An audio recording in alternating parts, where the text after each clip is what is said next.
Alhamdulillahirabbil alamin. Allahumma shalli wa sallim ala sayyidina Muhammadin wa ala ali sayyidina Muhammad adada ni'amillahi wa ifdalih. Allahumma akrimna binuril fahmi wa akhrijna min dhulumatil wahmi waftah lana abwaaba rahmatika wa ansur alaina hikmataka ya arhamar rahimin. Subhanaka la ilma lana illa ma 'allamtana innaka antal alimul hakim. Allahumma hidayatan lis-shawab. Amma ba'du. Hadratul muhtaramin, para alim, para ulama dari jajaran mustasyar pengurus wilayah Nahdlatul Ulama Provinsi Jawa Barat, Al-Mukarram Rais Suriah pengurus wilayah Nahdlatul Ulama Provinsi Jawa Barat, beserta dengan seluruh jajaran Suriah, teman-teman dari jajaran Tanfidiyah, Badan Otonom, hadir di sini Ibu Ketua Muslimat, Ketua Fatayat, ada Ketua Pergunung, ada siapa lagi? Ibnu yang mewakili, ada, saya lihat tadi ketemu, karena lembaga-lembaga semua yang hadir dalam acara halal bihalal ini, mudah-mudahan kita senantiasa dalam barokah Allah Subhanahu wa ta'ala. Iman dan Islam kita mudah-mudahan Allah istiqomahkan, Allah tancapkan selalu di dalam hati kita. Anak, cucu dan keturunan kita mudah-mudahan jadi generasi ahli sunnah wal jamaah yang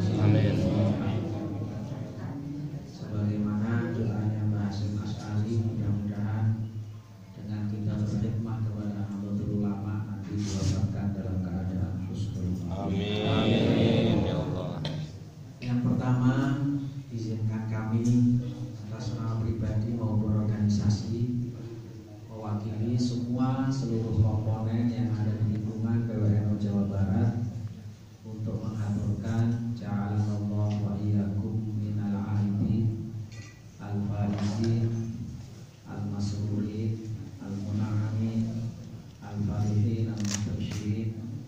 Dan izinkan kami mengucapkan juga taqabbalallahu minna wa minkum shalihal amal. Kami mewakili semuanya juga mohon diizinkan untuk meminta, memohon maaf lahir dan batin. Begitu juga sebaliknya jika ada hal yang mungkin terjadi, kami dari semua keluarga besar Nahdlatul Ulama pasti sudah rela untuk saling memaafkan.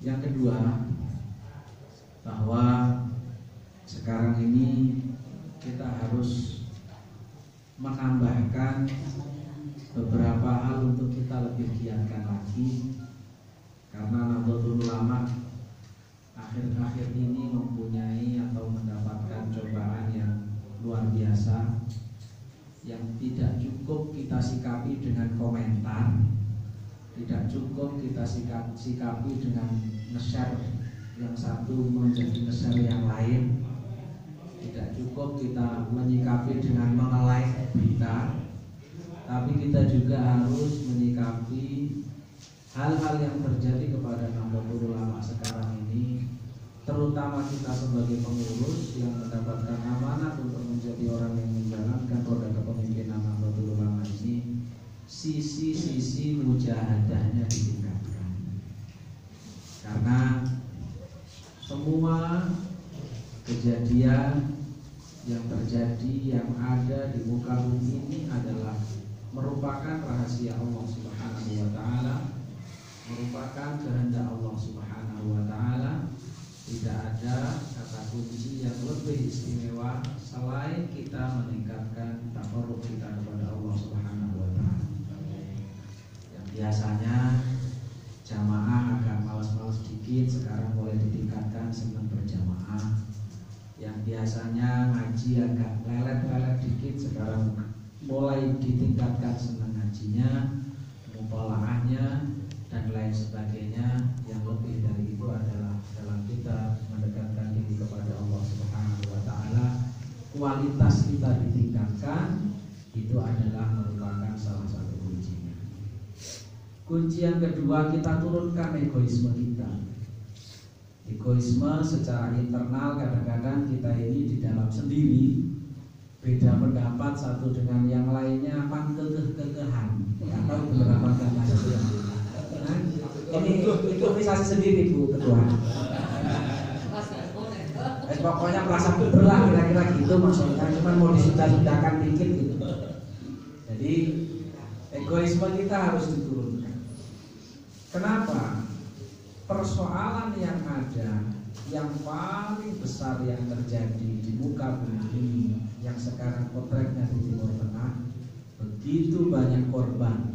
Sampai dengan di negeri kita, persoalan-persoalan kebangsaan yang sekarang sudah sedang dicoba, sedang diuji oleh Allah Subhanahu wa taala. Bahkan internal kita sendiri, semua itu tidak lebih penyebabnya adalah terlalu tingginya egoisme masing-masing. Merasa benar, merasa hebat, dan merasa semuanya dianggap sebagai orang-orang yang keliru. Ini yang menjadi persoalan utamanya di sini. Padahal ketika semuanya kita kembalikan kepada pribadi kita masing-masing, semua apa yang diciptakan oleh Allah Subhanahu wa taala, jangan kok manusia yang diberikan kelebihan ilmu dan akal, binatang pun masing-masing diciptakan oleh Allah Subhanahu wa taala mempunyai sisi-sisi kelebihan. Egoisme itu akan menghilangkan yang namanya husnudzon. Egoisme itu akan menghilangkan tawadhu. Egoisme itu akan meninggalkan nilai-nilai yang bisa mempersatukan kita dalam satu jamiah yang istimewa, ataupun dalam payung yang lebih besar dari itu adalah payung Islam, ataukah payung yang lebih besar daripada itu adalah payung berbangsa dan bernegara. Karena itu maka kita memberikan kepada saudara-saudara kita, baik saudara seiman, saudara sebangsa, semua yang kita anggap sebagai saudara kita berikan uswah dari mulai kita sendiri dengan mengurangi egoisme-egoisme.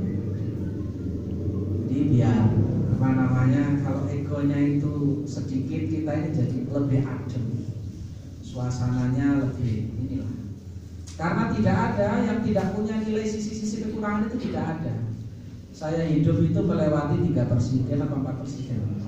Pak Karno saya belum lahir, Pak Harto saya ketemu nggak kenal ya.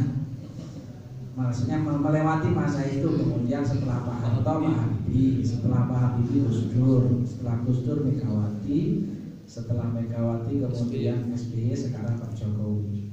Setiap era pemimpinnya itu siapa, selalu yang digoreng itu masalahnya berbeda. Artinya apa? Disinilah kelemahan kita yang harus sedikit-sedikit kita sadari, bahwa menilai seorang pemimpin, menilai siapapun bukan berdasarkan egoisme. Alangkah indahnya kalau misalnya kita Nahdlatul Ulama yang mengawali untuk menilai semua komponen-komponen bangsa yang ada dari sisi kelebihan-kelebihannya, sehingga akan menjadikan kita lebih optimis untuk membangun jamiah, untuk membangun din, dan untuk membangun negara yang lebih kuat, lebih kokoh ke depan. Kita awali dari Nahdlatul Ulama. Untuk melakukan hal itu, saya ingin menyampaikan beberapa hal. Yang pertama, kepada pengurus PWNU Jawa Barat, khususnya pribadi saya, mari bersama-sama kita lebih istiqomah. Istiqomah dalam arti apa? Istiqomah itu bukan berarti jalan di tempat. Istiqomah dalam artian lebih konsisten dalam kita melaksanakan apa yang menjadi tugas kita di dalam organisasi, sehingga sudah tidak perlu lagi sebenarnya ada tanda tangan SK, pembagian tugas, pembagian job description lagi lah. Kita ini sudah sama-sama